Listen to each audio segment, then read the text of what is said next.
하나님 말씀 다니엘서 2장 14절부터 23절의 말씀입니다. 다니엘 2장 14절부터 23절 말씀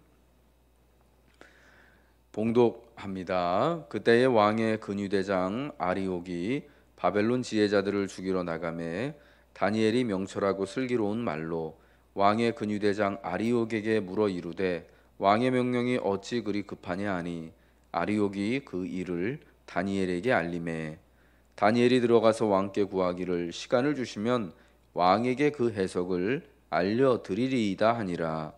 이에 다니엘이 자기 집으로 돌아가서 그 친구 하나냐와 미사엘과 아사랴에게 그 일을 알리고 하늘에 계신 하나님이 이 은밀한 일에 대하여 불쌍히 여기사 다니엘과 친구들이 바벨론의 다른 지혜자들과 함께 죽임을 당하지 않게 하시기를 그들로 하여금 구하게 하니라. 이에 이 은밀한 것이 밤의 환상으로 다니엘에게 나타나 보이매 다니엘이 하늘에 계신 하나님을 찬송하니라. 다니엘이 말하여 이르되 영원부터 영원까지 하나님의 이름을 찬송할 것은 지혜와 능력이 그에게 있음이로다. 그는 때와 계절을 바꾸시며 왕들을 패하시고 왕들을 세우시며 지혜자에게 지혜를 주시고 총명한 자에게 지식을 주시는도다. 그는 깊고 은밀한 일을 나타내시고 어두운 데에 있는 것을 아시며 또 빛이 그와 함께 있도다. 나의 조상들의 하나님이여 주께서 이제 내게 지혜와 능력을 주시고 우리가 주께 구한 것을 내게 알게 하셨사오니 내가 주께 감사하고 주를 찬양하나이다. 곧 주께서 왕의 그 일을 내게 보이셨나이다 하니라. 아멘. 인생은 우리가 하나님께 대하여 기도하는 기회가 되고 또 인생의 위기를 통하여서 또한 하나님이 우리를 구원하심과 하나님이 우리를 응답하심이 드러나게 되는 것입니다. 그 맞은 그 위기로 인하여서 마침내 이 땅 가운데 열방 가운데 또 하나님께서 다스리심이 드러나는 것이죠.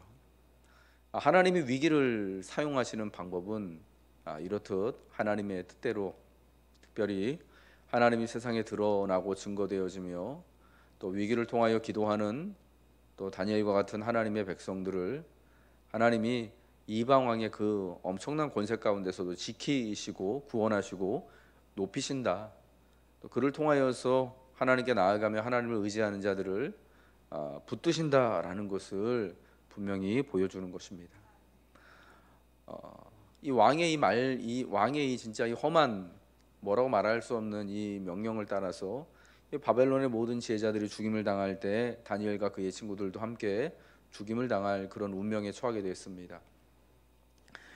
사실 우리가 이제 이 다니엘서를 보면서 궁금한 것 중에 아마 하나가 그런 걸 거예요. 이 다니엘의 시절에 이 바벨론의 그 강대한 제국이 어느 날 갑자기 무너지게 되어지고 그리고 그 뒤를 이어서 페르시아 바사 제국이 등장하여서 온 세상을 또 통치하지 않습니까? 그러니까 무너질 것 같지 않았던 바벨론 제국이 어느 날 갑자기 무너져요. 우리가 이제 또 다니엘서를 쭉 보면 알지만 그리고 그 뒤를 이어서 새로운 나라가 이어지는데 다니엘과 같은 또 바벨론을 섬겼던 사람들이 바로 또 페르시아 제국 바사 제국의 신하가 되어지고 지혜자가 되어져서 그 나라를 또 살아간단 말이에요. 그러니까 그걸 보면은 어떻게 이 엄청난 제국이 그렇게 갑자기 무너지게 될까라는 것에 대해서 제 궁금한 것이 들게 되는 것이죠. 근데 여러분 우리가 알아야 되는 것이 뭐냐면 세상의 어떤 강대한 나라나 권세나 이제 권력자라고 하더라도요. 그가 갑자기 가장 정점에 있을 때 무너지고 망할 수 있다라는 거예요. 그러한 사실은 역사가 우리에게 참 이렇게 알려주고 있는 거죠. 힘이 이렇게 조금씩 빠져가지고 무너지는 게 아니라요. 사실은 가장 강대할 때 이렇게 무너지기가 또 쉽다라는 거예요. 저는 그 이유 중에 하나가 바로 이런 바벨론의 어떤 그런 잔혹함과 포악함에 있지 않았을까 하는 생각이 듭니다. 이전에 아시리아 제국, 아수르 제국도 여러분 마찬가지였고요.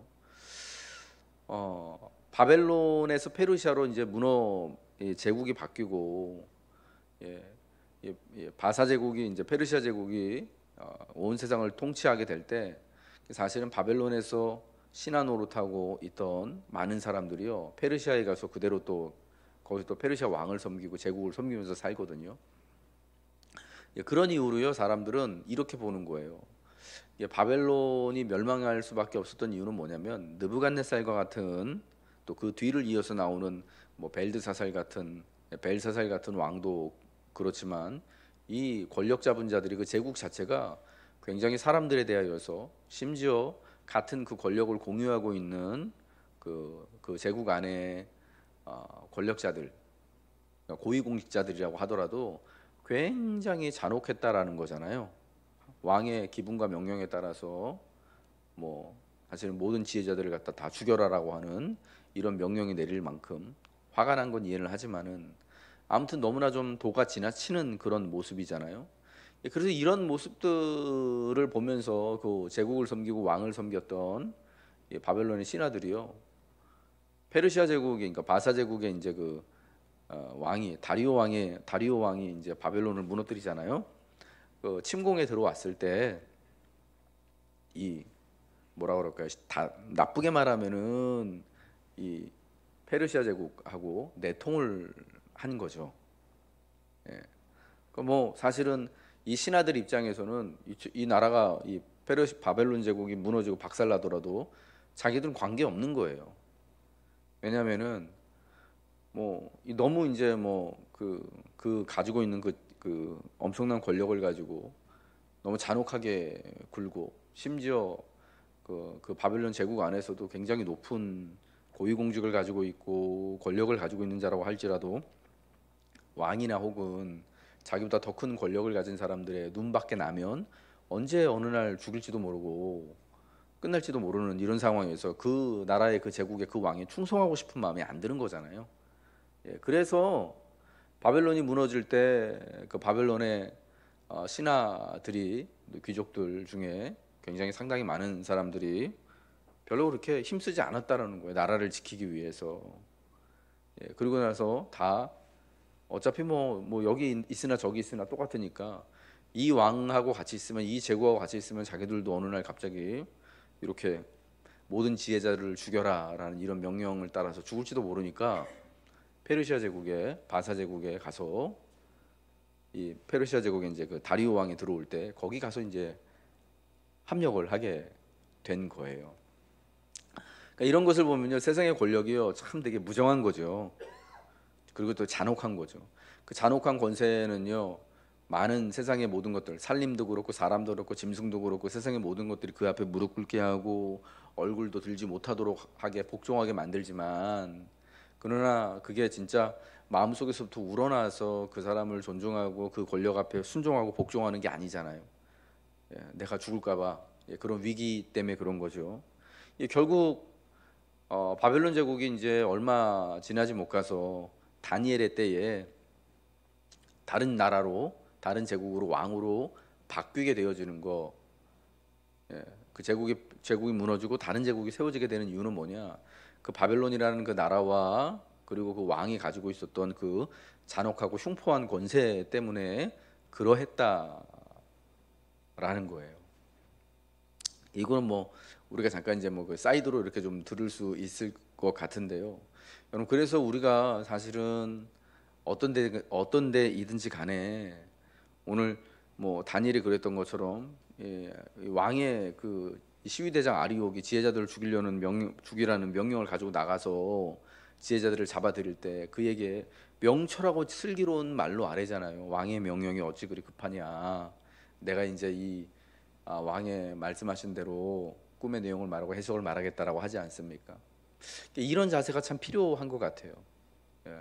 세상을 살면서 혹은 때로는 내가 그런 이제 권위와 권세 아래 들게 될 때에도 그렇고 혹은 또 느부갓네살 같이 내가 어떤 일정한 분야에서는 또 이렇게 또 권위를 가지고 권세를 가지고 일을 하게 되는 그런 경우에도 그렇고 언제나 명철하고 슬기로운 말이 우리에겐 필요한 것이죠. 네. 누구든지 간에 함부로 대하지 아니하고 하나님이 말씀하신 것처럼 온유한 마음을 가지고 또 하나님을 사랑하고 이웃을 사랑하는 듯한 사랑하는 그런 겸손한 태도를 가지고 대하게 될 때 우리가 하는 일들이 특별히 이 땅에서 더욱 든든하여 진다라는 것이죠. 특별히 이제 그 악의 잔혹성이라는 것은요, 그 자체로 사실은 영원할 수가 없는 거예요. 결국은 그 악함으로 인하여서, 무법함으로 인하여서, 무정함으로 인하여서 무너지고 박살날 수밖에 없는 것이죠. 다니엘이 이제 이 모든 상황에 대하여서 하나님 앞에 기도를 합니다. 이제 다니엘은 자기도 죽을 그런 위기 가운데서 기회를 얻게 되는 거죠. 그 기회를 틈타서 하나님 앞에 그 친구들과 더불어서 기도합니다. 집으로 돌아가서 그 세 명의 친구인 하나냐와 미사엘과 아사랴와 더불어서 이 모든 일을 같이 나누고 하나님 앞에 간구하는 겁니다. 은밀한 일에 대하여서 하나님 불쌍히 여겨주셔서 다니엘과 그 친구들이 이 일을 인하여서 다른 지혜자들과 함께 죽임을 당하지 않게 하시기를. 다니엘과 친구들이요, 쉽게 말하면 하나님 앞에 중보기도를 한 거예요. 뭐냐면은 우선은 자기들의 목숨을 위한 기도이기도 하지만 이 왕의 이 말도 안 되는 명령을 따라서 죽게 될 바벨론의 다른 지혜자들 있잖아요. 어떤 면에서 보면은 다니엘과 그리고 친구들에게는 경쟁자가 될 수도 있고, 그리고 대적하는 사람들이 될 수도 있는 사람들이 바벨론의 지혜자들입니다. 훗날 보면은 다니엘이 사자굴에 갇혀서 죽게 될 때 그 사자굴에 갇혀서 죽임을 당할 그런 위기에 처하게 된 이유가 뭡니까? 다른 지혜자들, 다른 관료들 때문에 그런 거잖아요. 그렇죠? 다니엘을 시기하는 사람들에 의하여서 죽임을 당할 위기에 처하게 되는데, 다니엘은요 이때 어떻게 기도하냐면 그들을 위하여서도 기도하는 거예요. 다른 바벨론의 지혜자들이 사실은 다니엘과는 신앙도 다르고 어떤 면에서 보면 경쟁하는 관계이고, 또 자칫 잘못하면 그들에 의하여서 서로 뭐 음모로 죽일 수 있는 그런 상황 가운데 있는 그런 사람들, 그리고 또 심지어 민족도 다른 그런 이제 존재들인데도 불구하고 이 상황 가운데서 우리가 다 죽임 당하지 않기를 간구하는 거예요. 그러니까 다른 지혜자들과 함께 죽임을 당하지 않게 하시기를 같이 구했다라고 하는 데서, 하나님 우리는 저 사람들 죽을 때 우리도 죽기 싫습니다, 억울하게 죽기 싫습니다라고 기도한 게 아니라 하나님 이 명령을 통하여서 바벨론의 모든 지혜자들을 죽게 생겼는데 그들 중에 하나로 자기를 본 거죠. 그 지혜자들 중에 하나로 우리 모두가 하나님 이렇게 허망하게 죽지 않도록 하나님이 은밀한 일을 보여주시기를 간구하는 거예요. 자기 자신의 생명을 위해서, 그리고 또 크게는 바벨론의 다른 지혜자들을 위해서도 간구하는 것입니다. 여러분, 여기 참 기도에 놀라운 모습이 있는 것이죠. 하나님이요 그러니까 우리 주님께서 먼저 너희는 그의 나라와 그의 의를 구하라, 그리하면 이 모든 것들을 너희에게 더하여 주시리라고 했습니다. 이 상황에서 다니엘이 그의 나라와 그의 의를 구하는 것이 무엇이겠습니까? 그저 하나님 내가 여기서 죽지 않기를 구하겠습니다 라고 하는 것이 아니라, 이 엉터리 같은 말도 안 되는 명령이 하나님의 능력 가운데, 은밀한 것을 보이시는 하나님 가운데, 하나님 은혜 가운데서 다시금 잘 조정이 되어져서 도리어 이방 중에, 도리어 이 세상의 가장 큰 권력자 앞에서 하나님의 이름이 드러나는 계기가 되어 주십시오라고 간구하는 것이, 이때는 그분의 나라와 그분의 의를 구하는 것이 되는 거예요. 바벨론의 이 다른 지혜자들, 자기가 볼 때는 참 어떻게 보면 우상 숭배자들일 수도 있는, 그리고 자기에게 경쟁자일 수도 있는 이 사람들의 목숨을 위하여서 간구하는 것이 주님의 나라와 주님의 의를 구하는 일이 되는 것입니다. 언제든지 간에 우리 주님은요 특별히 생명을 위하여서 간구할 때, 생명을 위하여서 수고할 때 주님은 그 기도를 들으시고 그 수고를 주님이 기뻐 받으시는 것이 분명합니다. 우리 사랑하는 성도 여러분들, 그래서 우리는요 우리가 하나님 앞에 특별히 위기를 틈타서 간구해야 되는데 무엇을 놓고 기도해야 되느냐? 주님이 말씀하신 것처럼 그분의 나라와 그분의 의를 먼저 우리가 간구해야 되는데, 특별히 이 땅의 모든 생명들을, 특별히 우리가 함께 살아가고 수고하는 모든 이들을 하나님께서 그 생명 지켜주시기를, 구원해 주시기를 우리는 정말 믿음으로 간구해야 되는 거예요. 내 생명과 내 유익이 먼저가 아니라 하나님 내가 먼저 죽게 됐습니다라고 간구할 것 필요하죠. 그러나 또 그 가운데 또 나와 같이 또 그런 같은 형편에 있는 그 모든 이들을 위하여서 하나님 앞에 간구할 수 있는 믿음이 있어야 한다라는 것입니다. 하나님께서는 이 기도, 간절한 기도에 따라서 주님이 그 밤에 은밀한 것을 밤의 환상 중에 다니엘에게 보이셨습니다. 그리고 응답을 받은 다니엘은 이제 하나님을 찬미하죠. 영원부터 영원까지 하나님의 이름을 찬송할 것은 지혜와 능력이 그에게 있도다. 그는 깊고 은밀한 것을 나타내시고 어두운 데에 있는 것을 아시며 또 빛이 그와 함께 하신다.